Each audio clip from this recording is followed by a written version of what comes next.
Welcome to the Bible in Our Culture, an outreach radio ministry of Liberty Remnant Church, where we encourage you to view the culture through the lens of the Holy Bible. What is the most famous verse in the Bible? I think many of you would say John 3:16, but in America today, I have a different opinion. Thanks for being with us on the Bible and Our Culture. My name is Pastor Jay McPherson, and glad to look at the Bible and apply it to the culture. Too many who call themselves Christians like to look at the culture and then see how they can make the Bible fit what's popular in the culture. We're not going to do that, and you'll catch on right away as we talk about the most famous verse in America today, I think, is Matthew 7:1a. Judge not, judge not, judge not, judge not. Boy, that's the one that most people quote. When I was a kid, it was certainly John 3:16. But today, I think it's Matthew 7:1 and Matthew 7:12. So I'm going to read that portion of Scripture, Matthew 7, verses 1 through 12. It's the Sermon on the Mount, and Jesus is kind of winding down his message, and he says in verse 1, "Judge not, that you be not judged. For with what judgment you judge, you will be judged. And with the same measure you use, it will be measured back to you. And why do you look at the speck in your brother's eye, but do not consider the plank in your own eye?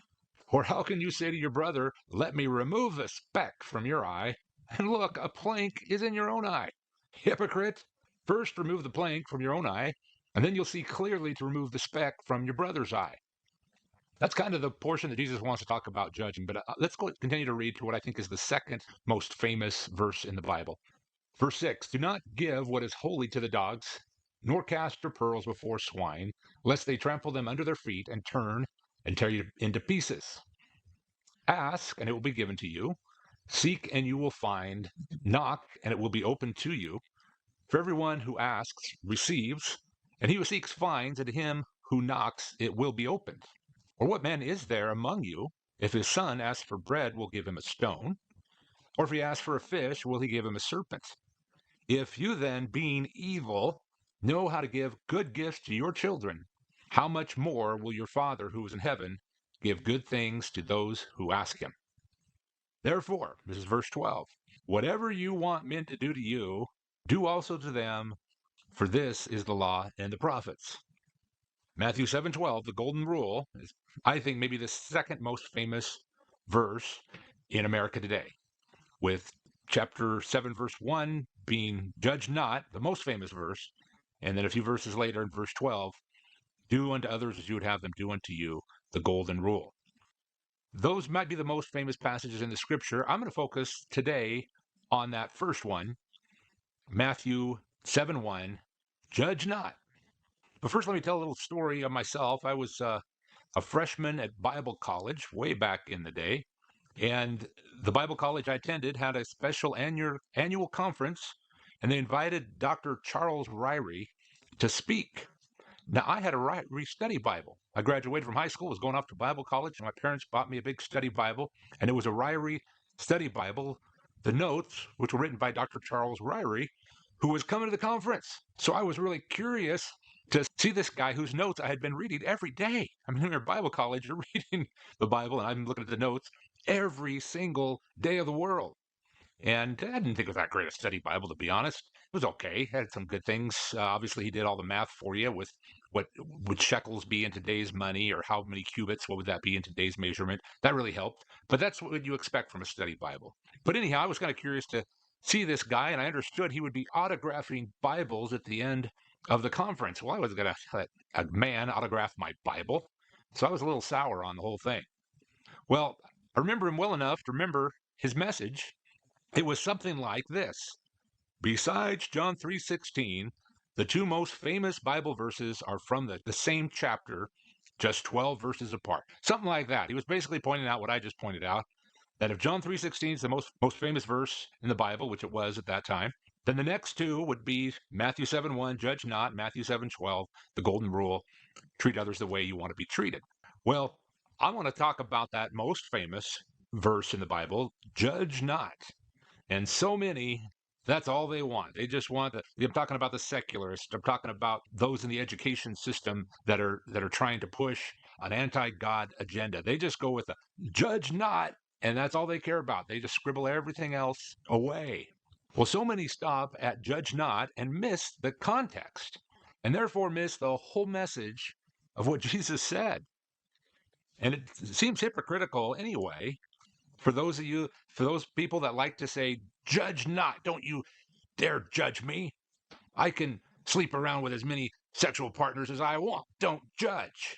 Well, now they're judging you for judging them. It's incredibly hypocritical. It's a double standard. How can you accuse me of judging without judging that I'm judging? And it's gotten out of hand. And I think there's just so much problem today in America because we don't understand this verse. And so many self righteous left wingers use it to condemn when they're not really looking at the log in their eye, trying to remove the speck in everybody else's. So let's talk about this whole concept of judge. I'm going to go to the book of John. John talked about judging and judging more than the other writers of the Gospels. In fact, probably more than any other book in the Bible, he uses the word judge. Most of you are probably familiar with John 3:17. Jesus said, I did not come to the world to condemn the world, but that the world might be saved through me. That word condemned is really judge. It's the same word that's translated judge throughout the New Testament. So John seems like he's contradicting himself. Now, it's one thing to think there's a contradiction in the Bible. It's another thing to go looking for contradictions. And so many on the left, we call them quote unquote liberal Christians, which aren't really Christians at all. They don't really believe in the inspiration of the Holy Scriptures. And so many that are Unitarians or ecumenicalists. They're trying to just make Christianity like any other religion or philosophy. And so they go looking for contradictions in the Bible. Well, if you go looking for them, you're going to find something. Just like if the boss were to head out of town and write some instructions, you could find something to be controversial in the way he read it, something that could confuse everybody. And if you want it, if you go looking for it. But there's no contradictions in the Bible. Now, I've been studying the Bible a long time. And as I've studied, every now and then I'm like, oh my goodness, that's a contradiction. Well, I'd read something and I'd formulate my thoughts about what it meant. And then I'd see another verse that kind of contradicted it. And so I would think the Bible has contradictions. And I've learned to think, well, maybe I'm missing something, that maybe I'm not understanding the whole situation, or maybe the way I've interpreted a verse is incorrect. And every time I have thought I saw a contradiction and I tried to explore it and try and figure out what it meant, it turned out to be a great revelation from God, to where now if I see a contradiction or think I see a contradiction, I'm going to go, cool, I'm going to study this out. God's going to give me a great or a great story, a great revelation that's going to help feed my soul and build my faith. So I actually look forward to them.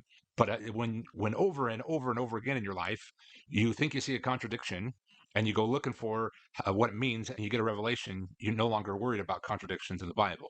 The big one that most people are aware of is Paul versus James, grace and faith versus works. As Paul said that we're saved by grace through faith, not of works. It's Ephesians 2. Well, James said, hey, do you think you can be saved by faith alone? You got to have works too. And so, oh my goodness, these two different guys have conflicting views of how you get saved. And people freaked out about that. Martin Luther was one of them. He called the book of James the book of straw. He didn't know if it should even be in the Bible. He had that strong of opinion against it. But like most people over the years, they realize Paul's talking about what makes us become a believer. Why do we get to be born again, get to be in God's family? It is only by grace through faith and not of any works. James is talking to believers and saying, hey, how do we know you're really saved? Well, you say you have faith, but if you have true saving faith, there's going to be works to accompany your faith. Otherwise, your faith is dead. There's no contradiction in those two guys at all. It's just a different perspective with the same truth. So how about John? Be funny if John contradicted himself, but there was a time I thought, oh my goodness, it looks like John is contradicting himself with the concept of judging.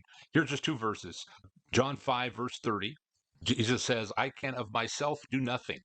As I hear, I judge, and my judgment is righteous, because I do not seek my own will, but the will of the Father who sent me.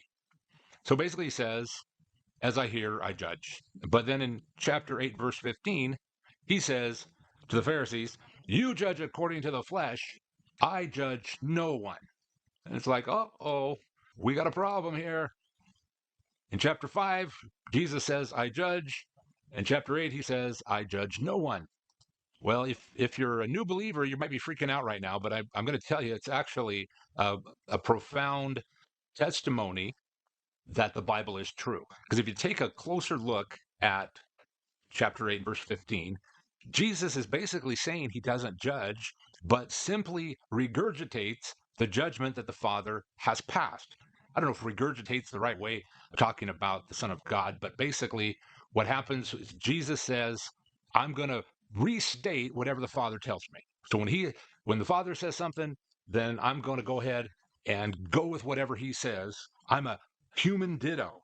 And since he was the Son of God, he was also the divine ditto. And we should all be dittos. We should all just go with what God says. And that's why Jesus says, I don't judge. And when I do judge, it's good because I got it straight from the Father. That's how we all should be. And that's really as simple as it gets. There is no contradiction in John.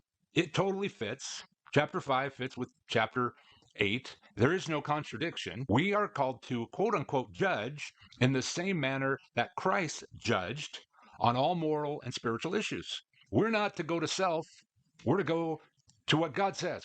Jesus went to the Father, so should we. And if we continue to read John 8, it basically makes the same point. Verse 15 again. You judge according to the flesh, I judge no one. Verse 16 says, and yet if I do judge, my judgment is true, for I am not alone, but I am with the Father who sent me. So he says, my English lit teacher would have marked me off for this. I judge no one, and yet if I do judge, like, come on, do you judge or do you not judge? Well, in essence, Jesus didn't judge because his opinion was surrendered. All he did was find out what God said and restate it. And that's what we can do ourselves. So when Jesus judges, he doesn't judge. Now, how about me? Well, hopefully, when I judge, I don't judge. If it has something to do with moral or spiritual values, I hopefully don't have an opinion. I'm crucified with Christ. I'm dead. The old Jay's gone, and I'm looking to what God says, trying to discern what he would say on the matter. Jesus here is simply delivering the pure judgment from the Father without any slant. He confronts the Pharisees for judging according to the flesh. Now, if you look up the word Pharisee in your concordance, a lot of Pharisees mentioned in Matthew, Mark, and Luke, very few in John, but this is one of the few. This is one of the few places in the book of John where the word Pharisees actually mentioned, and Jesus confronts them because they judge according to the flesh. Part of me kind of wishes he included that in Matthew 7, because today the secularists are like, judge not, judge not, judge not. And it's like, I think Jesus wanted to say, according to the flesh, according to the flesh, according to the flesh. Actually, if you look at this whole context there, which we'll take a look at in a minute, Jesus has a bigger point he's trying to make there. But so many want to discredit everything that God said by saying, well, that's being judgmental. So the lesson is clear. You don't have permission to consult self when judging. I don't have permission to consult myself when judging, and you don't have permission to consult yourself when judging. Basically, you're not even judging that. We must get the mind of God on all matters that would be thought of as judgment or judging. We can get the mind of God. That's the good news. Let's take a short break and be back in just a moment. About 4 years ago, Liberty Remnant Church was founded in North Spokane by a group of committed Christ followers believing that God sought to build a distinct local church for His glory. LRC is a simple, relational, biblical church that is not afraid to apply biblical principles to weighty current-day issues. In fact, we feel God expects it of His church. Pastor Jay McPherson hosts a regular radio show on this station called The Bible and Our Culture. Like on the radio program, LRC believes God has called His church to represent Christ's love, power, and wisdom in any and every facet of our society. If you're looking for a local church or know someone who is, please consider what God is doing at Liberty Remnant Church. Sunday service is at 10 a.m. just a block east of Newport Highway on 4301 East Day, Mount Spokane Road. For more information or to contact our pastor, please check out our website at libertyremnantchurch.org. Glad to have you back on the Bible and Our Culture, where we're talking about what I think is the most famous Bible verse in America, judge not. And if it's just left at that and used the way the world uses it, used the way the secularists use it, a lot of harm can be done. But if we look at the entirety of Scripture, we can see there's a real clear message about what it means to judge. And we've been looking at the Gospel of John, who mentions the word judge more than any other. And he seemingly contradicted himself, saying, hey, I don't judge. And he says, well, I kind of do judge, but I'm not really judging. I'm just restating what the Father said. And that's our job. As believers, we don't judge on moral or spiritual issues. We simply restate what God's mind is. And if we do that, then we're not really judging, even though it looks like we're judgmental, because we're saying things like you can't murder innocent babies in the womb, and you can't chop off parts of a boy to make him a girl. And we say all sorts of stuff, and their quick response is, don't judge, don't judge, don't judge. And they think they're quoting Jesus, but they're taking it out of context, and they're certainly missing the whole entirety of Scripture on the topic. A few more verses from the Gospel of John, and then I want to look back at Matthew 7. John 12, verses 47 to 49. Jesus says, and if anyone hears my words and does not believe, I do not judge him, for I did not come to judge the world, but to save the world. He who rejects me and does not receive my words has that which judges him. The word that I have spoken will judge him in the last day. Let's take a time out there real quick. Jesus is saying, hey, I didn't come to judge the world, but guess what? My words will judge you on the last day. So it's not me, it's my words. But he's going to go on and tell us in verse 49 why his words will judge them. It says in verse 49, for I have not spoken on my own authority, but the Father who sent me gave me a command of what I should say and what I should speak. That's how we should be. I don't judge because I don't speak on my own authority. I just regurgitate what the Father says on every issue that matters. If the Bible has something to say on it, I don't care whether it's a political issue or an entertainment issue or an education issue or business issue. I'm going with what God says because he rules everything. That's what Jesus was saying. He didn't come to judge or condemn the world. He came to save the world. There will be a time, I think, when he does come to judge the world. But he wasn't doing that when he was here 2,000 years ago. He might do that later when he comes as conquering king. But when he came the first time, he was coming as the suffering servant, not the conquering king. He was coming as the Passover lamb, not as the Lion of the tribe of Judah. So he didn't come to judge, but his words that he spoke, that would judge people. So Jesus technically didn't judge because he wasn't speaking on his own authority. But what he said, well, it was a judgment of a sort, but it wasn't from him. So I would paraphrase that verse like I've kind of paraphrased the others. Jesus is basically saying, I didn't come to judge, but my words will judge because I simply spoke what the Father told me to say. We got to do that same thing. That's why we are the body of Christ, is we do what Jesus did. We say what he said. We live like he lived. We're his representatives on this planet. So I hope you can see that there's not only no contradiction, but the consistency is actually quite remarkable. Here's this complicated subject. Well, I judge, but I don't judge. I don't judge, but I kind of do. It's spelled out really clearly throughout the book of John without any contradiction. It's actually quite amazing, I think. So let's apply this to today. If God says sex outside of marriage is sin, what do you say if you don't want to judge? If you don't want to judge, then you better go along with what he said. Let God remain on the judge's seat. But if you push him off, if you say, well, I don't want to judge, I'm not going to say whether sex outside of marriage is sin or not, then you're kicking him off the seat. You're saying, you're not fit to judge God, I am.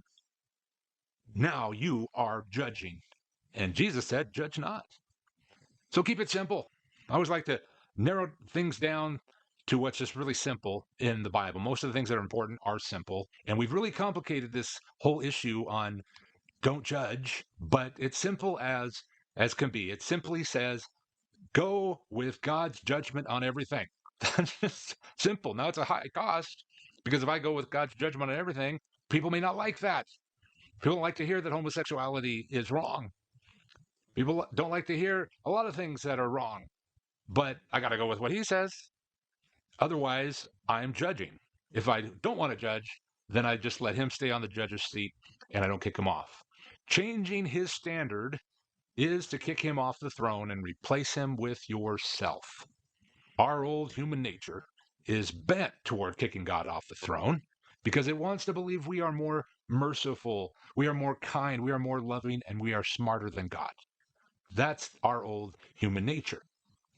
It's so true. The original lie was we can be as God. And so our old self doesn't want to submit to God. We want to be God's peer. And so when we see this poor girl who had sex with her boyfriend, got pregnant, but got this career she's working toward, oh, we're going to be kind to this person. We're going to be more merciful. God might say, Christians might say it's murder, but we're going to be so kind and so loving that we're going to explain it away about a woman's right to choose and miss the whole point. Don't get God off the judgment seat. So perhaps the best verse to summarize this is also in John chapter 7, verse 24. Jesus says, do not judge according to appearance, but judge with righteous judgment. That's about as simple as it can be. The problem with judging is when we judge according to ourselves and we start looking at outward appearance, if we start thinking we know what's right and wrong, when we don't, we're marred by the fall, that's when we are judging. But when we simply decide we want to discern what he wants, that's righteous judgment. We're just restating what God has already said. All right, I wanted to look at the first 6 verses of Matthew 7 to see the context of this most quoted verse in America, judge not, judge not, judge not. Matthew 7, verse 1, Jesus said, judge not that you be not judged, for with what judgment you use, you will be judged, and with the measure you use, it will be measured back to you. And why do you look at the speck in your brother's eye, but do not consider the plank in your own eye? Or how can you say to your brother, let me remove the speck from your eye, and look, a plank is in your own eye? Hypocrite! First remove the plank from your own eye, and then you will see clearly to remove the speck in your brother's eye. This is way different than the context of what we hear today. Judge not, judge not, judge not. There's a story about a guy who realized his daughter was having sex with her boyfriend, so like a teenage girl. And he was heartbroken, but every time he'd start to mention that, but we don't judge, but we don't judge. And it's like, oh, poor father, you're heartbroken. Why can't you just say that what she did was wrong, that she sinned before God?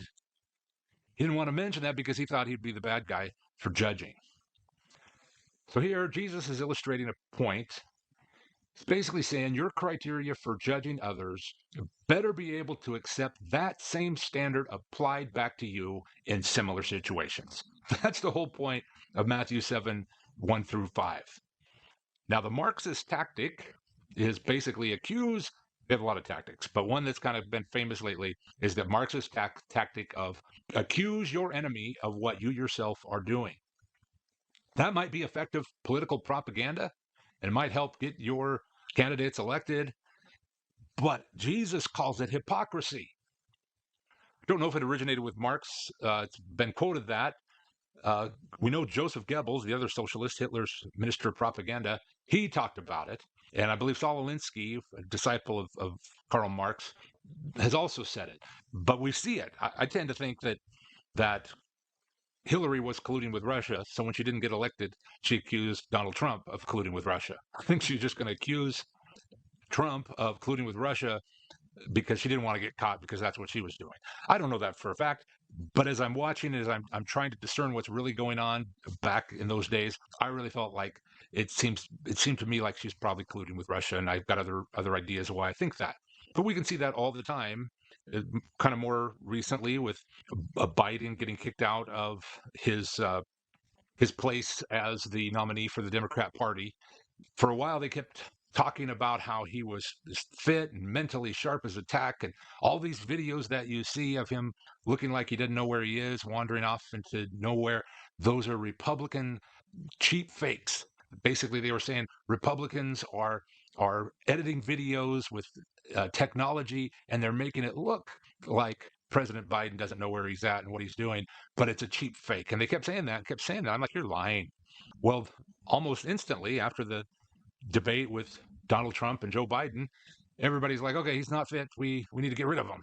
And it's like, you guys are liars. You're making all these statements and lying so well, but you're caught and you never admit it. So there's a problem of people who do what politically is to their advantage, and there seems to be no standard of honesty anymore. So basically what Jesus is saying, if you get upset with another driver who doesn't use their blinker, but God knows you hardly use yours at all, he's upset with that. I'm not trying to have driver's ed in our culture. This is the Bible in our culture. I'm not just trying to tell you how to drive, use your blinker.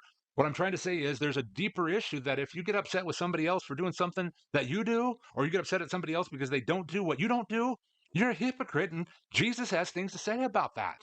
He doesn't like it. He loves you, but he's upset at that behavior.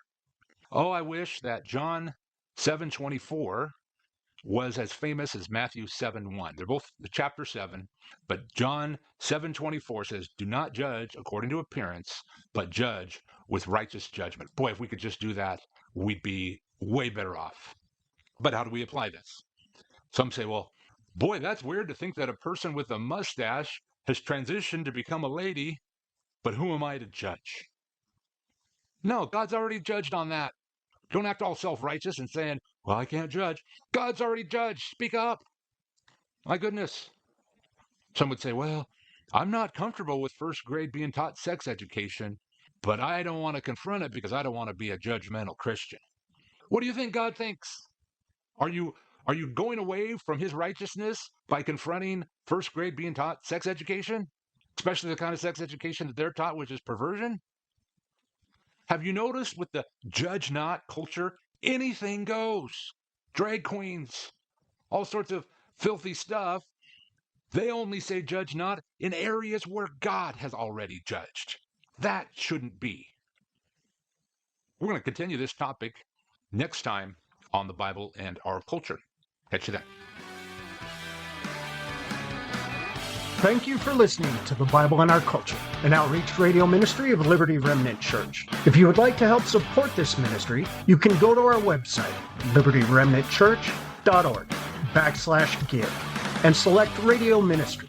Be sure to tune in weekday mornings at 7 a.m. Thanks for listening. God bless.